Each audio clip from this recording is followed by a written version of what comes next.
बिस्मिल्लाहिर्रहमानिर्रहीम। Student, previous lecture में हमने एक फार्मूला ड्राइव किया था and that was F is equal to the I L B sine of alpha. Alpha कह रहे हैं, आप थीटा भी लिख सकते हैं।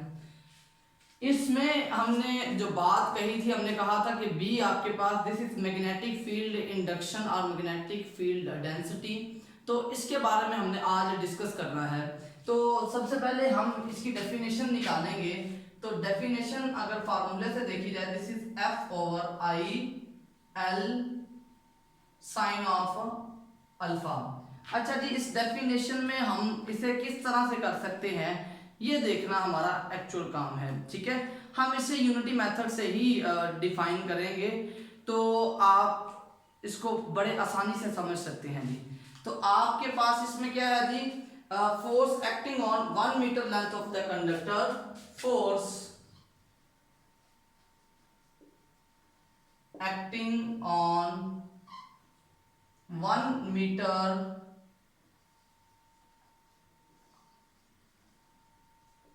conductor having current of 1 ampere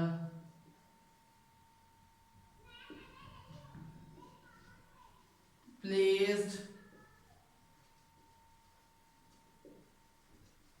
perpendicular to the field।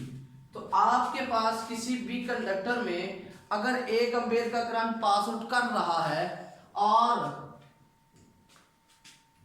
वो कंडक्टर भी 1 मीटर लेंथ का है, देन और फील्ड के परपेंडिकुलर पड़ा हुआ है, तो उस वक्त उस पर जो फोर्स लगती है उसकी वैल्यू को हम कहते हैं मैग्नेटिक फ्लक्स डेंसिटी। यूनिट की बात करते हैं जी, इट्स यूनिट इज टेस्ला। इसका यूनिट आपके पास क्या आ जाता है जी, टेस्ला होता है। तो टेस्ला को आप डिफाइन करते हैं जी, टेस्ला क्या होगा, कितना होगा, कहते हैं जी magnetic field will be 1 Tesla if 1 coulomb of force, 1 Newton of force, of force exerted on a 1 meter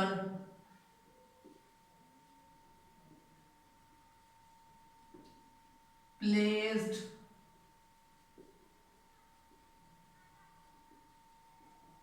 perpendicular to the field when 1 ampere of current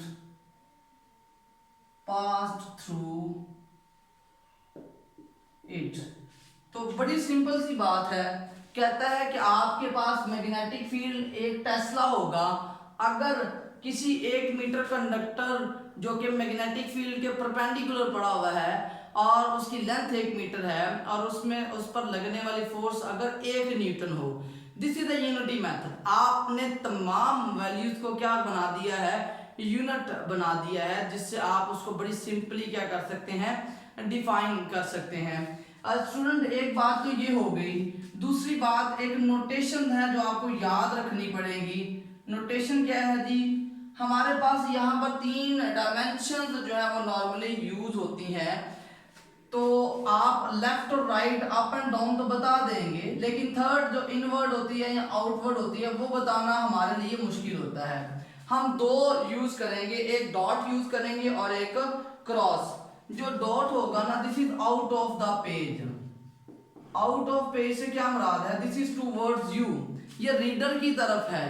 और क्रॉस से क्या मुराद है, इनटू द पेज, मतलब अवे फ्रॉम द रीडर। मैं अगर यहां से खड़ा होकर रीड कर रहा हूं तो ये आउट ऑफ द पेज से मुराद डॉट मेरी तरफ फील्ड है या करंट है, और डॉट क्रॉस से मुराद आउट इनटू द पेज है, मतलब मुझसे अवे जा रहा है। तो ये बात आपने इसमें ध्यान से याद रखनी है। अच्छा जी, अब यहां पर एक एक्सटेंशन है,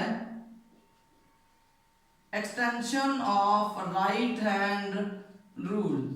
आप राइट हैंड रूल की एक्सटेंशन से क्या बात देख सकते हैं। दो डायग्राम्स देखते हैं जी, यहाँ पर नॉर्थ पोल है और इधर आपके पास साउथ पोल है।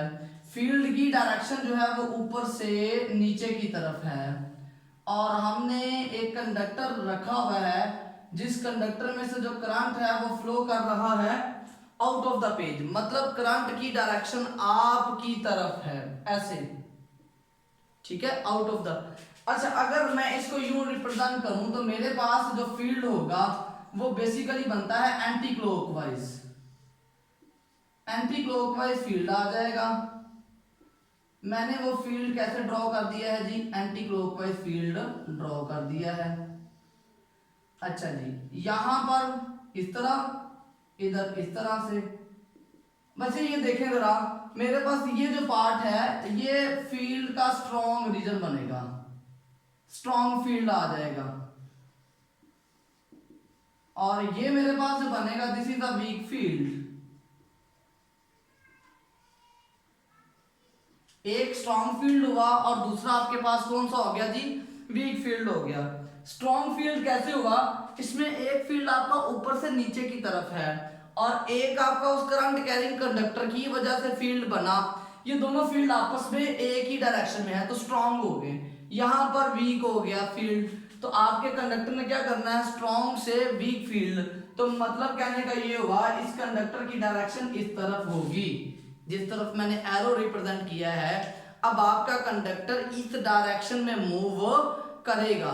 This is the right hand extension of right hand rule. तो स्टूडेंट ये हमारा आज का एक बड़ा सिंपल सा आर्टिकल था। मैं ज्यादा लेंथी लेक्चर्स नहीं बना रहा सो डैट कि आप बोर ना हो, लेकिन जितना पढ़ाया जा रहा हो आप उतना बहुत अच्छे तरीके से याद कर सकें। Hope you are getting this all. Thank you so much for watching us. Allah Hafiz.